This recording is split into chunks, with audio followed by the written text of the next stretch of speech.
अस्सलाम वालेकुम viewers, rich Pakistan का नया एपिसोड लिए मैं हूं आपका मेजबान अब्दुर्रहमान। आइए डिस्कस करते हैं आज की दो इंटरेस्टिंग न्यूज़। पाकिस्तान ने मुकामी तौर पर बैनुल-अक़वामी मयार की फ्रेट वैगन्स तैयार की हैं, जिनके ज़रिए अब माल बरदार जो गाड़ियां हैं उनकी रफ्तार भी 100 किलोमीटर फी घंटा हो जाएगी। पाकिस्तान रेलवे अपने सिस्टम के अंदर 820 नई जदीद तरीन फ्रेट वैगन शामिल कर रहा है। आज की वीडियो में आपको बताएंगे इनमें से कितने 100 शामिल हो चुकी हैं और कितनी अब हो रही हैं। इसके अलावा आज की दूसरी खबर, खैबर पख्तूनख्वा ने अपने सूबे के अंदर पानी की ईमानदाराना तकसीम के लिए एक इंडस टेलीमेट्री सिस्टम लगाया है, जिसके अंदर सेटेलाइट और सेंसर्स की मदद से तमाम नहरों और बड़े बड़े दरियाओं के ऊपर पता लगेगा कि वाटर फ्लो रियल टाइम में क्या चल रहा है। इसके ज़रिए सूबे के अंदर पानी की तकसीम अच्छे तरीके से हो सकेगी और खैबर पख्तूनख्वा पाकिस्तान का पहला सूबा बन गया है जिसने ये जदीद तरीन टेलीमेट्री सिस्टम नाफिज किया है। हालांकि नेशनल वाटर पॉलिसी 2018 के मुताबिक पाकिस्तान के नेशनल लेवल पर और हर सूबे पर यह लाजम है कि वो ये जदीद तरीन टेलीमेट्री सिस्टम लगाए, ताकि सूबों के आपस के इख्तलाफ और सूबों के अंदर जो लोगों का इख्तलाफ है वो ख़त्म हो सके। इस अहम खबर को प्रोग्राम के दूसरे हिस्से में डिस्कस करेंगे, लेकिन पहले चलते हैं आज की सबसे अहम खबर की तरफ। पाकिस्तान रेलवे ने मुकामी तौर पर बैनुल-अक़वामी मयार की वैगन्स तैयार की हैं। ये ऐसी फ्रेट वैगन्स हैं जो सामान लादने के बावजूद 100 किलोमीटर फी घंटा की रफ्तार से ट्रैवल कर सकती हैं और इन पर थोड़ा सामान नहीं आएगा, 70 टन तक सामान एक फ्रेट वैगन पर आ सकता है। 40 फ्रेट वैगन्स पाकिस्तान में ही तैयार हुई हैं मुकम्मल तौर पर। इनका कुछ खाम माल हम लोगों ने चाइना से ज़रूर मंगवाया है, बाकी सारी की सारी यहाँ तैयार हुई है। इसके लिए ट्रांसफ़र ऑफ टेक्नोलॉजी हुई है चाइना के साथ। पाकिस्तान ने 820 फ्रेट वैगन्स खरीदने का मुआहदा किया था चाइना के साथ। उनमें से 200 फ्रेट वैगन्स चाइना में बनकर पाकिस्तान आ चुकी हैं, जबकि बाकी 620 वैगन्स पाकिस्तान में बन रही हैं। उन 620 में से ये 40 की पहली लॉट है जो बनकर हमारे सिस्टम में शामिल हो गई है। इस वक्त पाकिस्तान रेलवे के पास 3000 फ्रेट वैगन्स हैं। उनकी रफ्तार जो है तकरीबन 60 किलोमीटर औसतन है।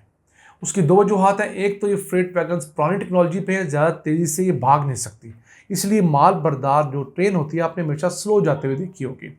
और दूसरा, हमारा ट्रैक भी कोई इतना ख़ास तगड़ा नहीं है कि उस पर तेज़ रफ्तार फ्रेट वैगन जा सके।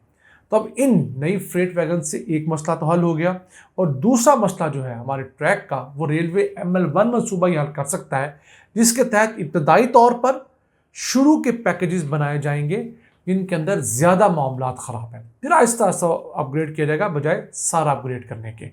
अब इन नई फ्रेट वैगन्स के आने से रेलवे की आमदन में 9 अरब रुपए का इजाफा मुतवक्के है, यानी रेलवे ज़्यादा सामान की तरसील कर सकेगा और उसे इजाफी आमदन होगी।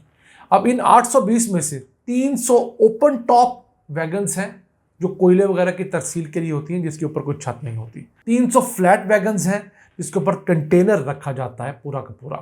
फिर 200 करीब कवर्ड वैगन्स हैं और 20 जो हैं वो ब्रेक वैगन्स हैं। अब ये तमाम वैगन्स कैरियर फैक्ट्री रिसालपुर और मुगलपुरा के अंदर जो वर्कशॉप है रेलवे की, वहाँ बन रही हैं।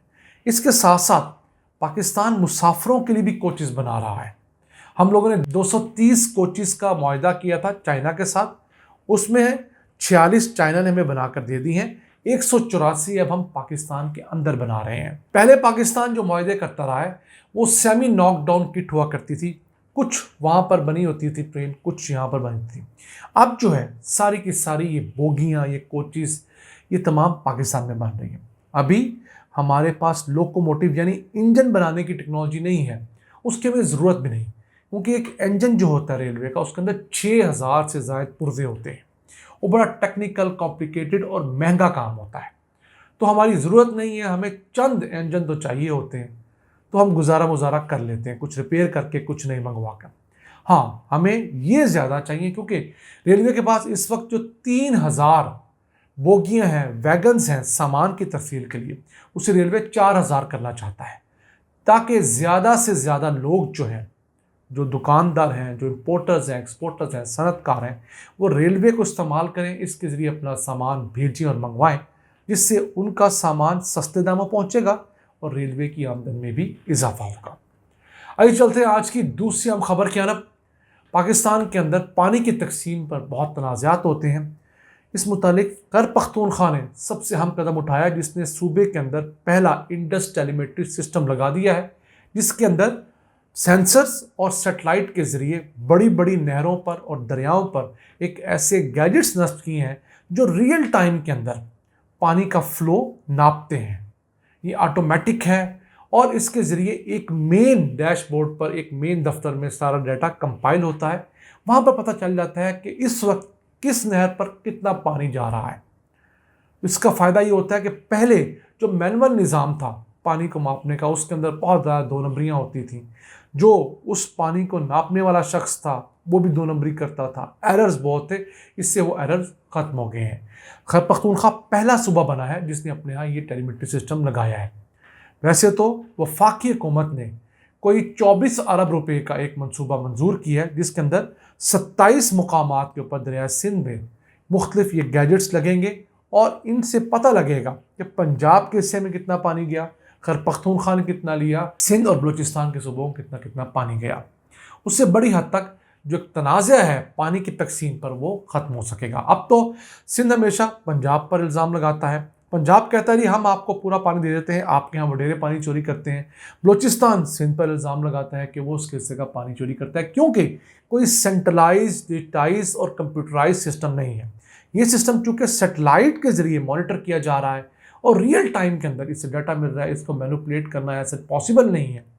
तो इस सिस्टम की तरसील के बाद पूरे पाकिस्तान के अंदर हर महकमे, जो कि महकमा आपाशी से रिलेटेड है या इरसा, उसके पास एक्सेस होगी। उन्हें पता होगा कि गुद्दू बराज के ऊपर पानी कितना है, यहाँ पर तौसा में पानी कितना था, दरमियान में पानी कहाँ गया। मैं समझता हूँ टेक्नोलॉजी ही पाकिस्तान के बहुत से मसाइल को हल कर सकती है। उनमें से एक ये टेलीमेट्री सिस्टम भी है।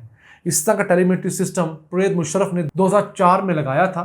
बदकिस्मती से उसे अबेंडन कर दिया गया, क्योंकि जो लोग पानी चोरी करते हैं, बड़े बड़े वडेरे हैं, उनके मफादात हर्ट हो रहे थे। अब ये दोबारा से लगाया जा रहा है और उम्मीद करते हैं कि इस दफ़ा इसे अबेंडन नहीं किया जाएगा, इस पर प्रॉपरली इम्प्लीमेंटेशन होगी ताकि पाकिस्तान का एक बहुत बड़ा और देरीना मसला हल किया जा सके। ये था आज का एपिसोड। हमें उम्मीद है आपको पसंद आया होगा। अपनी सजेशंस, अपनी आरा से हमें आगाह रखा करें। अपने मेज़बान अब्दुल रहमान को दुआओं में याद रखें। अल्लाह ने के बाद।